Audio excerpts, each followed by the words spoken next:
Welcome to the Model Car Hobby Podcast with your host, Luka C. Now here he is, Luka C.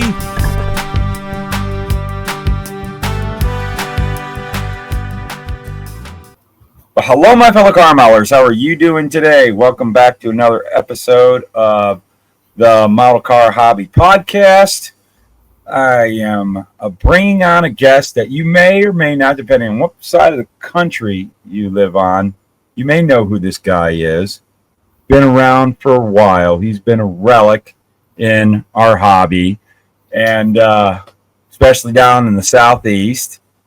But he is now one of our new model car YouTubers, and I've been wanting to bring this guy on for a while because I've admired other things of his work that we'll talk about. But we've got Kenny KDogs Shores in the house, and hello, and I'll throw boom. Look at this, we got right above your head there. There it is, and he now has his channel, KDogs Model Car Dog House. Yeah, and I'll tell you, Kenny, you've been hitting it hard right out of the box, man. You're knocking videos out and everything. I was afraid of it till I got started. Now I'm kind of enjoying it. It's a blast. Yeah, good to have you on. But the thing I liked about, when I found out Kenny was doing this, and well, he's been a fixture, like I said, in the model car hobby for a long time. He used to have a fantastic resin casting business called Bandit Resins. One of my heroes, actually. I really admired your castings, something that I always modeled my stuff after. Really excellent work and excellent customer service and well respected. And got out of the resin casting and just doing some of his own building and kind of dipped out for a while. Now he's back and he's trying out the YouTube thing. And, as far as I'm concerned, I've been wanting to have him on anyways for a long time because of what he's done in the past. But now we got a YouTube channel. So you got a reason. You just wait for YouTube. Yeah, absolutely. That's pretty much what I got to say. You all always hear me go on and on. What I'm going to do is do this part of the podcast here. I'm going to hand it over to Kenny and let you guys get to know him if you don't know him. And Kenny, so why don't you kind of give us the rundown on your story? Like, when did you get into building model cars? Have you always been building model cars? What made you do all the stuff you did, the resin casting, all the way up to starting your YouTube channel? What was your inspiration? Go for it, man. Got the stage. I started building when I was a little tot, probably 7 years old, 8 years old, up to about 14. Then the girls and all that stuff got involved in it. Girls' cars. Sports and all that mess. You know how that is. And I got injured in a bad car accident in 1983, and it paralyzed my right arm. Well, I was in a wheelchair for about 11 months, and I had to find something to do, so I picked the models back up. Well, about that time was when Monogram came out with the Pro Stock Thunderbird, the NASCAR kits, and we all had to build those. We all had to build those and had a closet full of them. That was the best thing that ever happened to modeling, really, for a long time. Oh, I got to agree with you on that one. Oh yeah, that was good stuff. But then I built up to. Golly, well, I'm still building it. Actually, I built more in the last couple of years than I have in a while. But I started clubs, started a couple of model clubs, tried custom modelers. We started that in probably 84. It run till 97. Yeah, I think of 97, 98. After that, I got away from it a little bit and got right back into it. Me and a bunch of more guys started another club. And then we all got back together with some of the guys tried custom modelers. And the next thing you know, we had tried custom modelers again. So it run its course again. About 5 years, it disbanded. And then in 2003, I started another club, was Carolina Custom Modelers. We did the CKM show. Back to modeling. I modeled on up all the way up into high school and all through the years. Got divorced, basically divorced. Got away from it for a few years, and then got back into it hard. My wife now, she realized what was going on with it, so then it became fine to do. You know, it got in the way for a little while. Then it became fine to do. Well, then, I don't know why, but I sent some masters off to get them copied for myself. Got them back and threw them in the dumpster. Well, I said, if somebody with two hands could do that trash, I can do this. So in 2006, I started doing the resin casting. I started banding resins. It was a little tough, but I set my standards high. My heroes in the resin casting were Don Holthouse, Randy Frost, yep, Ron Parsons, Ron Cash, and another name that I won't say because a lot of people, he's not in a good place, but you know who he is. Mm-hmm. I set my standards high, so I wanted to. If I wanted to send you a product, I wanted you to be able to build it. And I didn't want to see you on a message board somewhere complaining about what Kenny had done. Mm-hmm. I can say in all the years that I resin cast, I've heard 2 or 3 complaints the whole time. And we talking about from 2006 up till 2016. You know, and that's 10 years. That's what, 20 years, 10 years? Yeah. I never heard nothing, and everything I've ever seen of yours has always been top notch, top quality, and the mastering. The mastering was excellent. The mastering, I got to give a lot of my masterer. Yeah, my masterer. I got to give him a lot of credit. That's Harry Fogarty. Fogarty's done a lot. All the Mopar stuff that I have in my catalog, it's all mastered by Harry Fogarty, with the exception of a couple pieces. A couple pieces was done by Martin Ellis. I could get something started and get a good baseline, but I couldn't get it down to the fine details. Right. Yeah. Mark was good. It takes a lot of time. Mark was good at that, and Harry is a genius at that. Yeah, you can send Harry. I bought at a show from a friend of mine. I bought the 70 Grande that was in my catalog. I bought the original car from a buddy of mine at a model show one day and sent it. It was done off of that old multi-piece Revell kit. It was done off of that. Well, I bought it and sent it to Harry, and Harry said he used it about 2 or 3 inches of plastic off of that when he done the master. He started over with a monogram body and ended up with a 70 day. But I got 5 or 6 pieces here now that Harry mastered. I really need to put rubber on and do, because nobody ain't seen them yet. If you know what I'm saying. I won't let the horse out of the bag, but I ain't seen them yet. You know. Oh, that's cool. That's the thing. That's the trick. Is you also, and that's something that you did. You always did something that nobody else had done, and that's always kind of like something.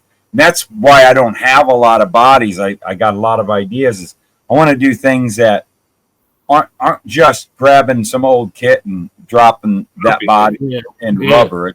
I want something unique that's never been around. Also, me and another friend of mine out in the Midwest was talking, Kerry Foster. Me and Kerry was talking. I said, dude, I want a 71 Scamp. I said, it can't be that hard to do. You know, a duster and a dart makes a Scamp. Yes, it does. You know, in 1-to-1, you can probably change the sheet metal. You know. Yeah.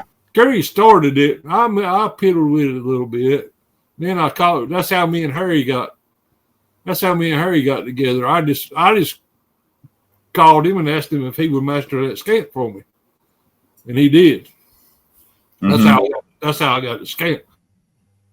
Well, you know, the grill on that thing's been copied 304,000 times because Yeah. it makes you a 70 duster, you know. Yeah. But anyway, I resin cast up to 5 years ago, 6 years, 7, 8 years ago. I started backing off on it some. It's a tough business. I just got fed up with the internet casters. Yeah. If you know what I mean by that, the internet. Oh, well, that's exactly what got me to drop out some, like, when I dropped out about 12 or so years ago, I got sick of that same thing. You and I've talked about it. It's too hard for me to wrestle with somebody else. Yeah. Yeah.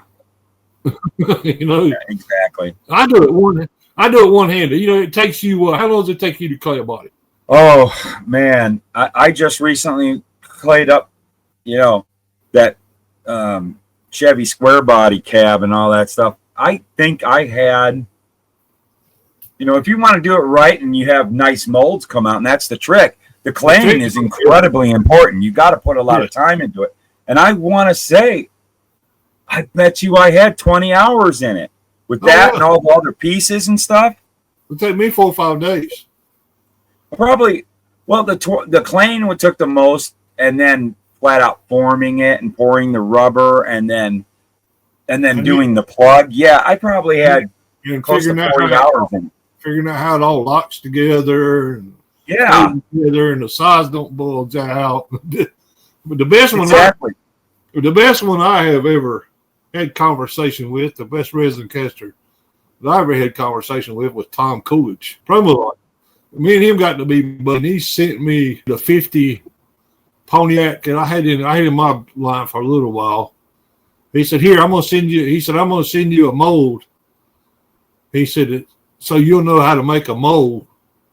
Yeah. And he said, "And you can cast." He said, "You make the mold." He said, "You can cast some of it." He sent me a used up mold. Is what he sent me. Mm-hmm. But it showed me looking at it how to clay a car and how to build a box, because every single car he built had a wooden box. Its own wooden box, and he built them triangled, like with the hood and the glass. Yeah. So he used less rubber. Yeah. But that was fun. I did well anyway. You know, I got off subject. Nah, man, that's on subject, man. This is cool stuff. I wanted to talk to you about stuff like that.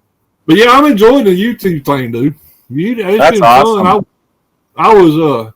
I was skeptical about doing it because nobody wants to see a damn one-armed country boy explaining how he builds a model car on YouTube. You know what I mean? But my wife says, just go for it. I said, okay, here we go. That's the thing, that's something that I do admire about you is that you have this, what so many people would go, man, this is a setback. How could I ever be a modeler with now that I got one arm or anything you do in life? And you're like, man, the heck with it. I'm just going to make it happen. You make alterations in the world. And I'll remember something you did a few years back. There was some complaints about a kit that was constantly just over and over and over again on my Facebook group. And one day you sent me this picture that you built it. It was a beautiful model. And he said, this should shut them all up when a one-armed model builder can do this with the kit. Remember that? No, I don't remember what it was. What was it? Yeah, it's like, can everybody shut up now? Because look what I did with it, And, yeah. What was it? You remember? I can't remember, but I know it was just one of them kids. And everybody, it wouldn't shut up about it. That bad of a kit. Probably the Chargers. Probably, And I just remember, and it's just like, how can someone like what you've got, you got one arm tied behind your back doing this. And all these people are complaining. It's like, just freaking build, man. It's your passion. You got a talent, you got a passion. It's going to come out. Whether you got two of these, it just comes out of one of them. Yeah. Well, I got grip. I got a grip in my right hand. Oh, that's good. I use my right hand. I set it up. Oh, I that's put it where I good. want it. I put it where I want it and use it to help me stabilize something. You know, Mm-hmm. it ain't plumb useless. The doctors want to make it that way, but the shit ain't happening. What do they Excuse know? my French, but this shit ain't happening. I'm trying to think of what that was now. I know that was funny. I just never forget that. And then it was just, but it was a good point. And you put it up on the board like that, and it did. It kind of shut everybody up. Well, I Come mean, on, you quit know, complaining. Just enjoy the hobby and quit complaining. and they need to complain about it. If you don't like it, throw it in the trash. Yeah, just there's other models to build. You know, well, that's what I went to. I told it in one of my videos. I had to go through a vocational rehabilitation in 1984, 3, 4, something like that. Four probably. Well, anyway, the psychologist says, "What do you do for a hobby?" And I said, "I build models." He said, "Models?" I said, "I build model cars." He said, "What do you do when you get frustrated?" I said, "Frustrated? I just get up and walk around, get me a Pepsi and sit down and watch TV or whatever. I find something else to do." No, that ain't what you need to do. You need to throw it in the floor and stomp it. Good gosh. I said, "Dude, that's $8. It wasn't like $8 going on the tree in 1984. No, exactly. You know what I mean? Yeah, you'd be doing well if you made $8 an hour back then. Yeah. The reason my health's the reason I kind of slacked down on the resin cast stuff. That's kind of slowed me way down. Now I got in, a friend of ours passed away with cancer at 31, 32 years old. Oh, man. And I was buying wheels and tires from him. Well, anyway, his dad, when they go get chemo, they would come back through here. They lived in Reedsville, which is 40 miles away. They would come back through here and drop wheels and tires off to me, and his dad would be with him every once in a while. Well, anyway, after he make a long story short, when he passed away, about 2 months later, his dad called me and said, "We want you to have this resin casting stuff.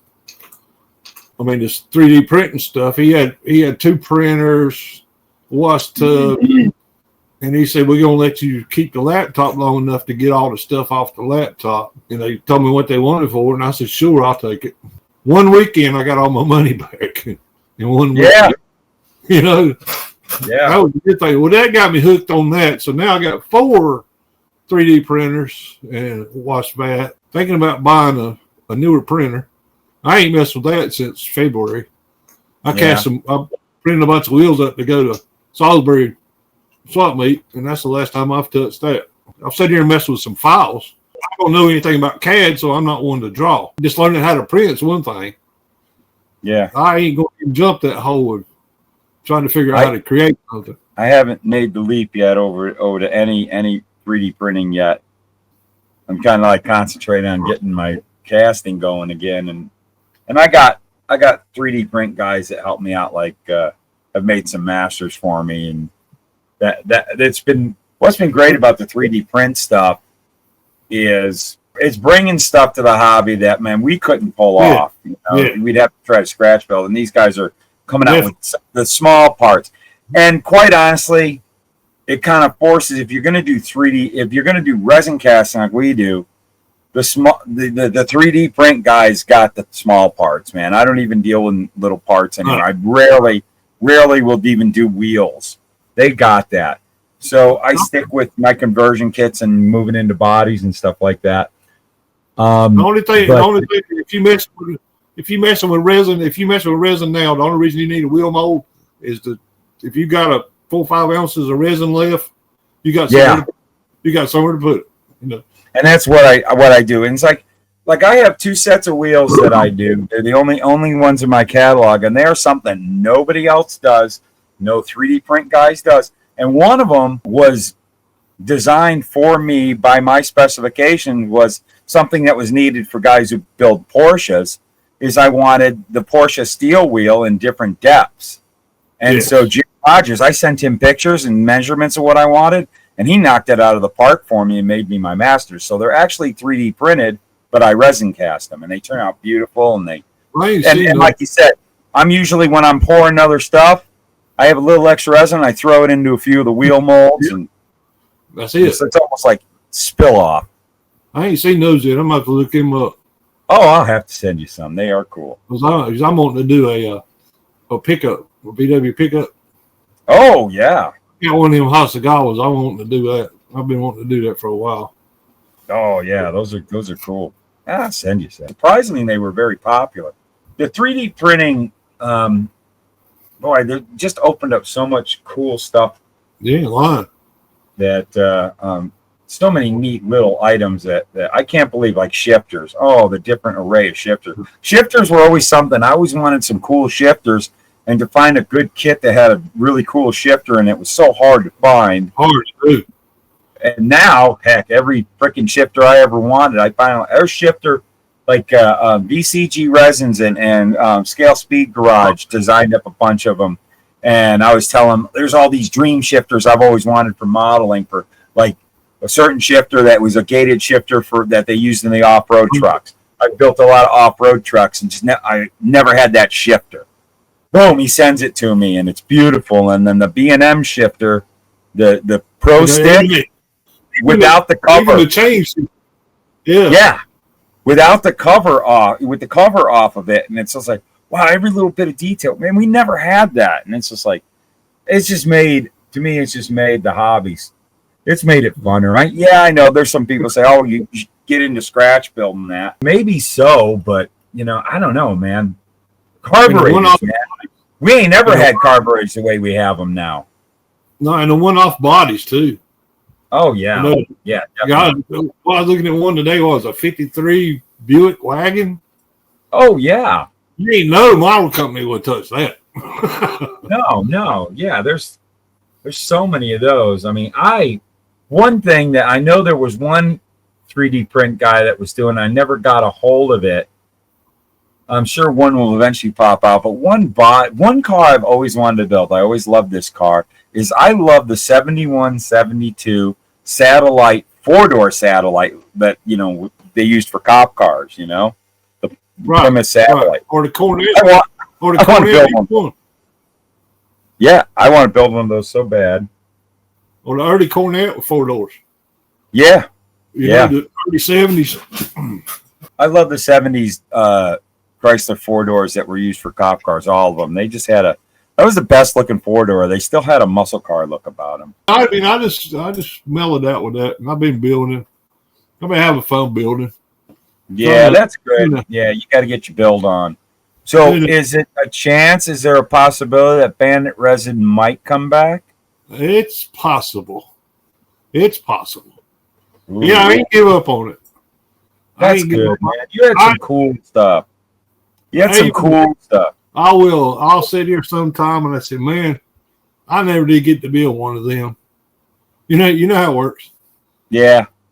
I know one car, I mean, I always wanted to get from you, and I never did, was one of them Mercuries, one of the David Pearson Mercuries, or, the NASCAR. Rumor has it that's coming. Mm-hmm. Rumor has it.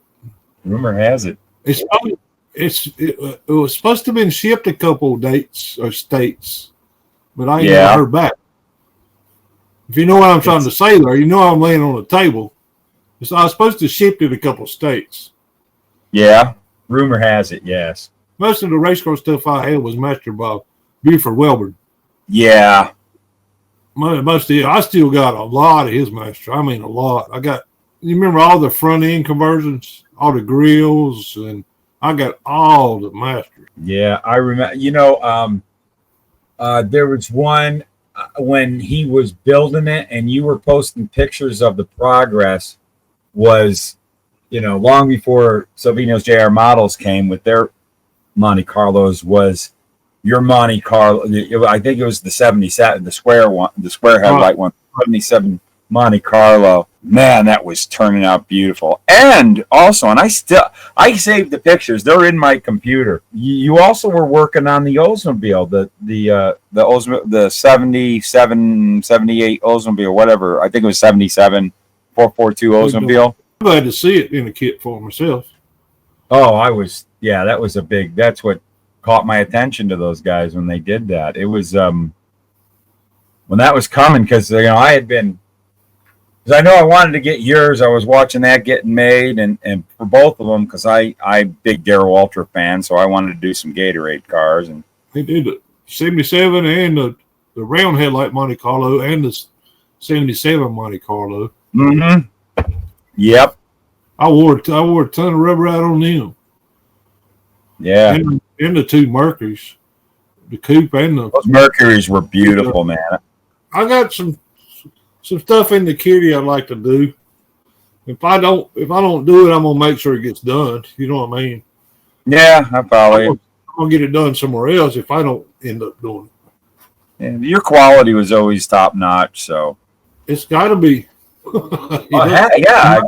Why do it if it's not? It's like you said. You get on, especially the eBay resin casters. It was kind of funny when the product was getting easier and cheaper to get a hold of, and in smaller amounts. All of a sudden, everybody would get a resin casting kit and thought they could go into business and make money at it. I pay enough to pay for my hobby. They go in it with that attitude, but they put that stuff on eBay and you get it, and it just was absolutely useless because they just didn't put the effort into it. They didn't have the background either. I mean, there's things, we all been doing it for so long, and it was we took pride in it. We took pride. Well, it was what we were doing. It was us. It was like, it wasn't something I did off the side. It wasn't something you did off the side. This was something that we took pride in it, and it represented us. And it was, that was a one thing, man. I wanted people to get my stuff and be able to use it and use it easy. Well, I always looked at it, if I can't build it, you can't build it. Yeah, exactly. That was always my motto, was if I can't build it, you can't build it. Right. I'm not patting myself on the back, but I can build with the best of them. Yeah. And I've done it. Yeah, exactly. And I know that Mark Batson, he did that one video when he built that Barracuda, the notchback or whatever you would call it, the coupe Barracuda. Yeah.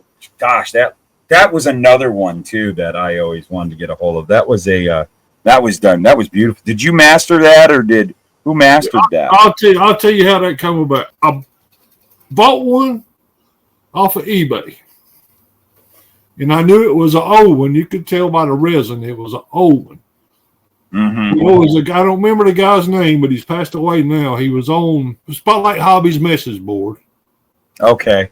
He was on the message board, and I asked on there if anybody knew who mastered it. Well, he popped up. And me and him had a conversation. His name was Ed something. I can't remember his last name now. But he said, flip it over. Flip it over, and does it have a headliner in it? I said, yep. He said, that's mine. He said, I mastered it. That's how I ended up. I sent the one I bought off of eBay to Martin Ellis, and Martin Ellis kind of refined it and cleaned it up. You know how it works. And cleaned it up, all the edges, blah, blah, blah. And then that's what I cast. Mark done the interior bucket for it, and that's Martin Ellis did that one. That turned out beautiful. That's how that came, because I always had enough courage. If Matt had something that Kenny wanted to cast, I'm gonna look Matt up and ask Matt if I can cast it. Mm-hmm. All Matt can do is say yes or no. I always preferred to be friends with everybody, and we all work together, and no need to be all cutthroat and everything. There's so much to do. There's so much to go around. But because there's some things, and there were some things that I would bring back from companies that went away, and I try to contact, hey, I want to do this, some conversion kits I did, and hey, as long as you guys are gone and stuff, and I'm going to change a few things, but if I can use that, and it's that's always been, that's the only proper thing to do, but it's something that people wanted, and this one's long gone, and they're not going to come back.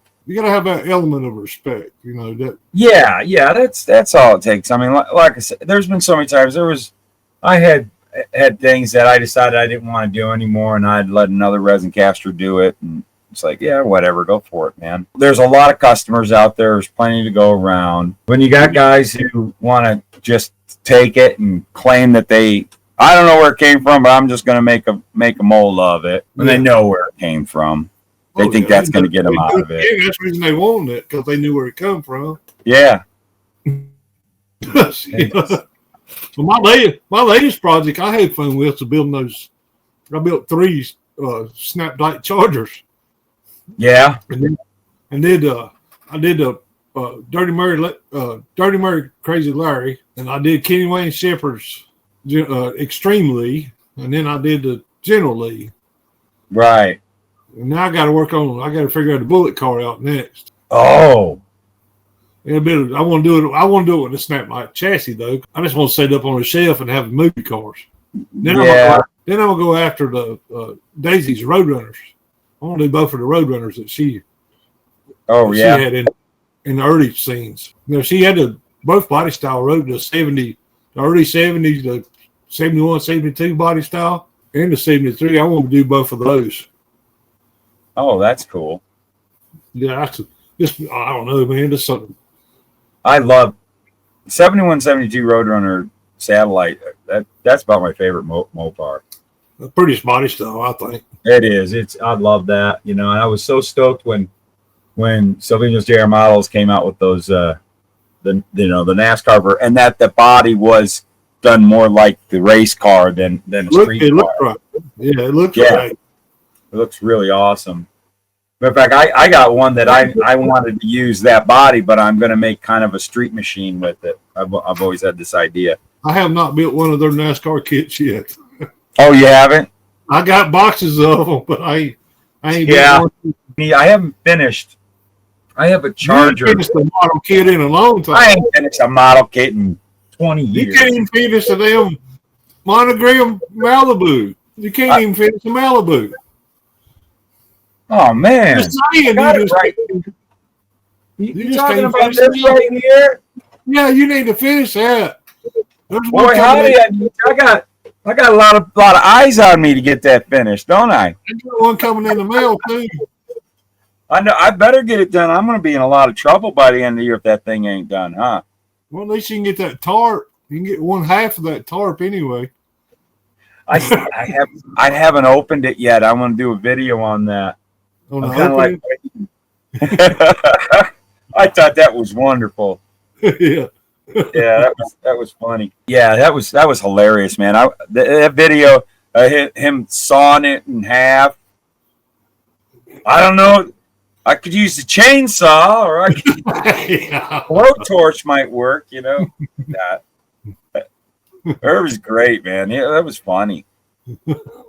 Threw in a cool little kick to it. But I'm looking forward to that. I haven't opened it yet. I'm going to open it up on a video. But right now I'm trying to get finished with the video of the interior. And after that, then we move on to the body and then final assembly. So we're in the home stretch here. Matt. Yes. Look at my videos. I built 3 Snap-Tight chargers since I started messing with YouTube. Yeah? 3. You ain't even finished one Malibu. No. Not just a Malibu. I'm waiting to see what the USAC is. Well, those it's a multi-piece kit. I'm fine. Oh, whatever the 67 Chevelle Pro Street is, Yeah, right. I bet you that will never be one of them. I will say this. I got a funny feeling no matter what it is, I got a funny feeling that this is going to be the largest USAC build. And this is going to be the first time that you're going to be involved in it, huh? You going to do it? Yes, sir. Awesome. Yes, sir. Oh, it is so much fun. It is really so much fun. I've been wanting to, especially I did a dart. Yeah, you did. I did a dart, but I never posted anything about it until I got done with it. I'm going to do whatever it is at the time. I need to finish my dart. Hopefully, yeah. There we go again. That I had to push that aside because primary, I got the 66 Malibu, I've got a Porsche that just needs a couple things done to it that needs to be done. But I want to be open for the USAC build because I will finish my USAC build this year. You might get cleaned by some Ajax. Oh man, that guy right there, he's definitely on me, isn't he? He's not gonna let me. He's not gonna let me go. Come the last day of this year, if I don't have that Malibu done, I don't even want to think of what's going to happen. You'll get it. I will. It lit me up. I'm having a lot of good fun with it. I'm excited to get that one done. You can throw a tarp over it and leave all the parts out of it like Irvin did. Yeah. Would that be cheating? Technically a finished model, isn't it? Yes, it is. You know what? White glue. I actually kind of like, I'm thinking, I don't know. I'm thinking that this model is going to be so hideous looking that it's going to need to have a tarp even if it's done. I might make a tarp that'll fall on it and I can take it off. That would be cool. I can pull that off. I know you're going to rattle can it. You got to rattle can it. I tell you, I am. My whole plan with it is going to be very distressed paint. It's going to be very sun bleached. I'm planning on it being it red, and I want it to look very oxidized and like been sitting in a backyard for years. Cool. But it's running. It's going to be a running vehicle. Well, at the rate you're going now, you could just take it and set it outside. It'll be bleached out by the time you get done. Just about. I mean, if you watch any of the old videos, and I already kind of said that was the direction I'm going. It's like I made the whole, underside, and the engine's very grimy, and I did a lot of grime work to the engine and the underside and all that. So that's the direction I'm going with it. It's definitely going to be a run hard, put away wet. Old street freak. Street freak. It's like a teenager. Yeah. The boss is here. Uh-oh. He's going to the office. Uh-oh. The boss. I tell you, I love that kit so much. I've got a couple more, and I'm actually hot on building another one. I got an idea for another one. But this one has to be finished before I move on to anything else. Has to be. I thought I had one. I didn't even have one. Don't. No, I remember building the black one. I remember building the red one. Yeah. It just didn't do nothing for me when it come back out again. I've been there so many times, and I got so many model kits, dude. I can't build all these things. How many kits you think you got? Me, educated. Well, let's see. There's 26 cases upstairs in the house. Jeez. There's probably 1,000 or more in here. Probably at least. There's 6 or 7 cases outside in my trailer. Sounds like you and I got about the same. I said, McGill. Stuff in my trailer I carried a swap meet, And I probably got a couple hundred built that I built over the years. Yeah. Sitting here. I've thought about thinning them down and putting some of them on eBay and selling them. Really? Just to give me more room. Just to give me more shelf room. Yeah, I can understand that. I got one. When I see one of mine in the contest, I kind of quit selling them. Yeah. We left here. I'd sold some. I think it was a 44 pickup that I had. I had hinged the doors. I'd pinned the doors. You remember them things? I'd pinned the doors, and I'd use the Shelby engine and transmission and rear end out of one of those monogram Mustangs. Mm-hmm. And painted a red metallic. Well, I sold it on eBay. Went to a show down in Alabama and seen it sitting in the contest. Yeah. If I could do that, more power to you, bro. Yeah, I guess. I would never do that. That's happened to a couple friends of mine before where they've had a friend of mine built a model that was in the magazines and even made it in the centerfold, like 2 pages. It was such a nice model in Model Cars magazine years ago. He sold it, and this one dude started entering it, and it had a really unique paint job on it that if you didn't know how he painted it, you'd have no idea how it's actually done, because there were no decals on it. It was a race car, and the lettering was actually all stenciled and painted with airbrush and stuff, and the pinstriping was all airbrushed. The dude who bought it, he was taking the shows, of course, winning best paint everywhere he'd go and stuff, because it was painted by a dude who actually painted real hot rod. Like, he's painted hot rods that have been on the cover of Street Rodder magazine and stuff. People would be asking this guy, you know, he kind of like didn't know how to answer when they asked, how'd you get that paint job? And he was pulling stuff out of the air that was like, there's no way. There's no way. You don't know what you're talking about. Finally, he got figured out, and he was asked to never pull that model out again and try to enter it. But yeah, sometimes those guys, they could get themselves in trouble with that if they don't really know, and it's smaller circles than you think it is. Yeah, exactly. Oh, that's what a lot of them don't realize. The modeling community is smaller than you think it is. Yeah. What I mean by that is everybody knows everybody. Everybody knows everybody. You know, if I know somebody and you don't, you know somebody I know. Next thing you know, we together. You know what I'm saying? Exactly. It's all a big circle. Yeah, it is. See, it's a tight knit community. Everybody knows one another. Especially since we're now into 25 years of it being on the internet. So one of my heroes in the model stuff was Ricky Couch.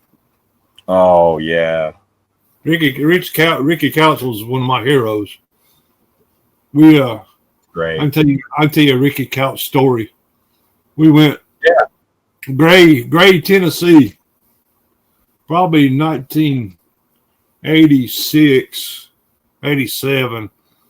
Went to this model show in a little gymnasium, just a little hole in the wall. Drove up. Me and another guy drove up all night. It's cold. I had old 65 Chevrolet truck. The cold light was coming on the dash. That's how cold it was. Oh, driving. That's how cold it was. But anyway, I was there. Ricky was there. Gerald Wolf. I don't know if Mark Batcham was there or not. But anyway, Ricky and I, there was 26 or 27 awards, and Ricky and I carried out 20. That was some of the Ricky stories. And he used to he used to take a business card and slide it up under his model. He said, "Is that low enough?" Yeah. I remember when Ricky built that Scotty Cannon Lumina Pro Mod. Yeah. Yes. And I got to see that thing, and I met him briefly. It was like 93 at Charlotte Motor Speedway. Remember AMS? What was it? Yeah. Automotive Modeler Society had their convention. I was there. I bet you were. I was there. I was there with Dennis Smith and Mark Agee, and we had a table. We were selling stuff there. I didn't know Dennis Smith and Mark Agee then. Yeah, and we were selling there, and Ricky brought that, and I was like so excited to see that car in person and meet him. That was the only time I ever briefly met him, and so that was a great show. The guy I was running around with back in that day was Jerry Belton. This was his name. He had more money than he could spend in the hobby. Oh boy. And he, bless his heart, he could not build a freaking thing without messing it up. Oh man! I'd paint a car, I'd paint a body for him, and then you go up to his house a couple of weeks later, and he's done took a brush and another color and two-toned it. I mean, just crap like that. But anyway, when I was driving that, I mean, he was a hell of a guy. I mean, a hell of a guy. But what I was driving that was, we walked. I stayed at his house that Friday night, and we drove down Saturday morning to that show down in Charlotte, to that convention. And he wakes me up about 1 o'clock in the morning. He said, "Man, I got a question." I said, "What?" He said, "You reckon $5,000 is enough money for me to take to the show?" I'm thinking, what in the world are you going to do with $5,000 at a model show? I walked in the door and went to the right. He walked in and went to the left. Well, the guy in the corner, where the tables were set up, was like in a square, and the guy in the corner had a stack, I mean stacks of annual kits. And I walked back around and I said, "Jerry, all them impalas you want are stacked up over there in the corner." He bought everything on the man's table. Oh my goodness gracious! Back of an Astro van plumb full of annual kits, and the whole back of the van. Man, I said, "What in the world?" When he passed away, you would have seen the auction. He had an auction at his house. The 8-foot tables, 2 wide, down probably a 50-foot driveway. They were stacked under the tables and on top of the tables. I mean, good grief. Boxes. All in the garage, all in the basement, all in the back of a trailer. It was unreal at the model kits that he had. Wow. But anyway, yeah. Another story. Yeah. Oh, that's what we're here for. I love the stories. You know, for like what we've been doing for years, doing the resin casting, having a huge collection, you know, you're able to source a lot of stuff to build whatever you're mastering or making molds of. You got to have it or know somebody that does. Exactly. But and I've always had one that's always been a real tight friend from back in remember the Yahoo group days back on the, oh yeah, remember the group back in that time.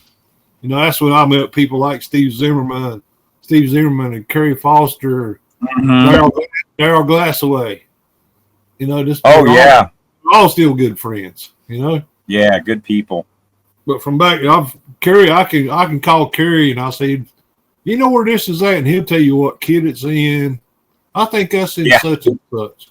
I got one. I'll find it. You know, but he's been a collector. He's always been a model car guy. You know, it's all he's ever done. That's his hobby. Yeah, I've got a friend of mine here locally. I've known him for 30 years, Dan Doan, and he's like that. And he's hooked me up with some kits, you know, to help me that I'm going to make a, you know, I was going to borrow it from him. And I says, you know, if you ever want to sell it, let me know. He goes, "You know what? I'll sell it to you." And he would sell it to me for like way below whatever the market value is.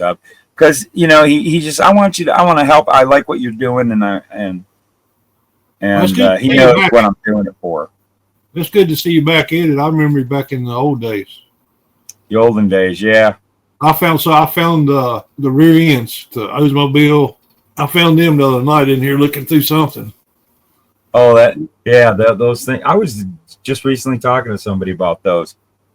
Still have the molds for all that stuff. But I was like, man, because like that Oldsmobile rear end, that comes in the new version of the Malibu, because you've got two rear ends in there.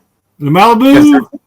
Yeah, the Malibu, the new version that came out, there's a little bit of, you know how they had the red Max Rat and then there was the black one. The black one. And they had different parts. So some of the parts from the Max Rat had made it into this new version. One of them being that Oldsmobile rear end. But and in the new one? Yeah, in the new one, the Oldsmobile rear end's in there, but the cover isn't in there. Huh. And I still have the mold for that cover because that was where I got that one from. That was the best part about it. That was the best part about it was the cover. Yeah, but it does have like it had either that or had the Dana 60 rear end, and of course the new version has all of the Dana 60 rear end in there. But I got a box full of small parts. Well, I've collected over the years. You know how that works. And that was a couple of them rear ends was in there. That's cool, man. I remember those. There's something else I had too. I think it was the 4-wheel drive conversion. Oh, the Dodge 4-wheel drive conversion? 4-wheel drive conversion, yeah.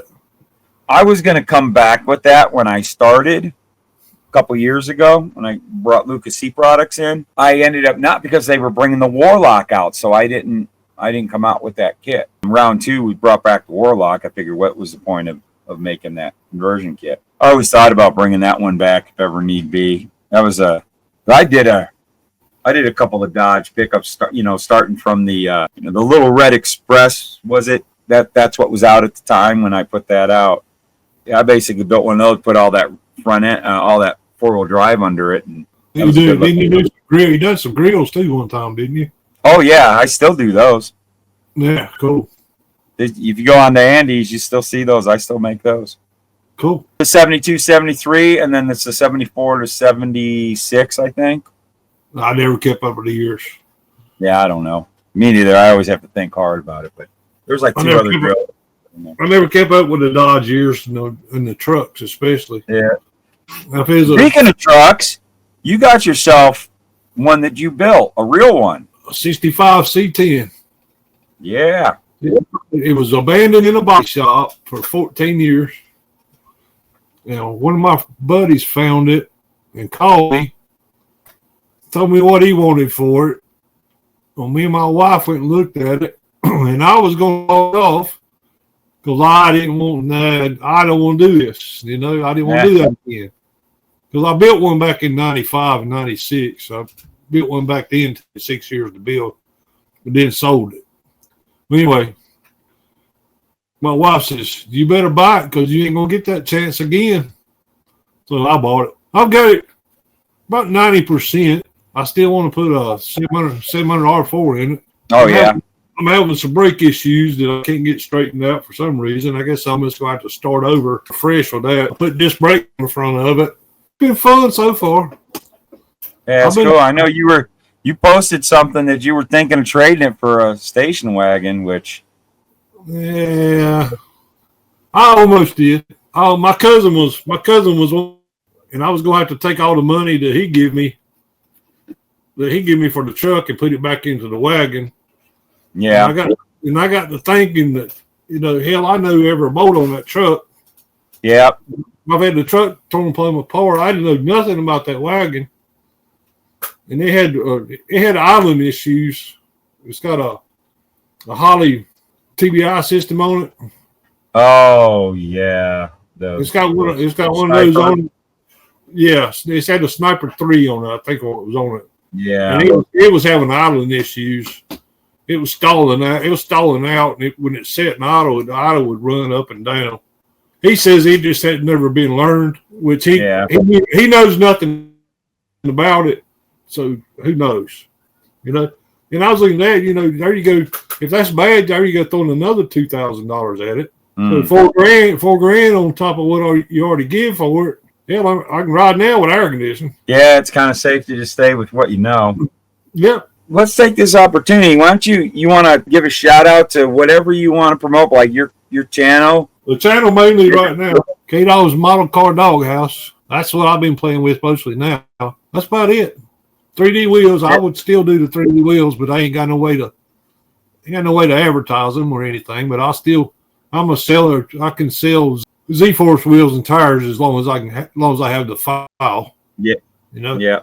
The channel is the main thing. I've been trying to tell a little bit of my story. I'm gonna get one of my models up there. I still got plenty. I got old stuff I could do. I got old ones. People are seeming to enjoy the older build stuff. The stuff I built back. That's what they're seeming to enjoy now.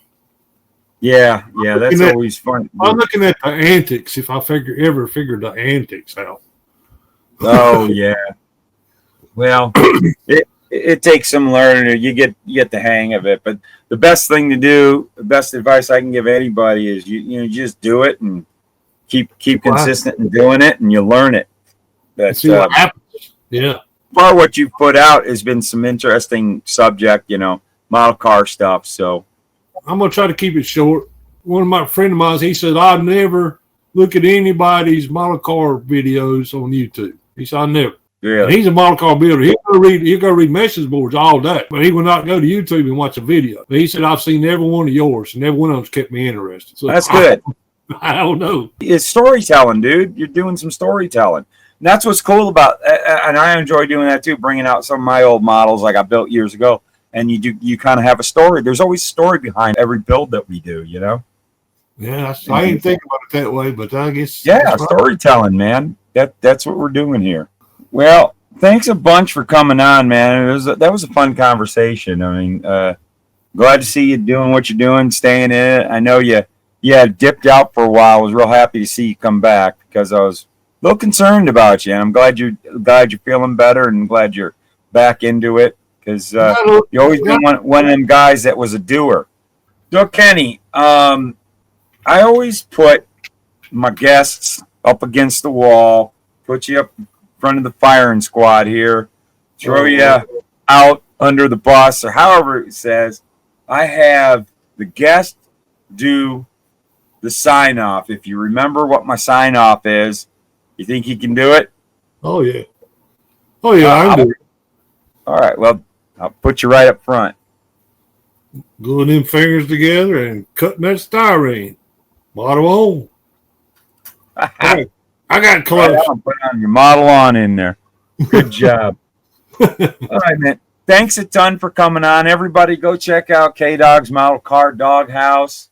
It's a fun little YouTube channel. He's great model builder. You're going to really love his work and good storytelling. So go check that out. And thank you all for watching. And we will see you soon. And, well, here we go. Here's the producers.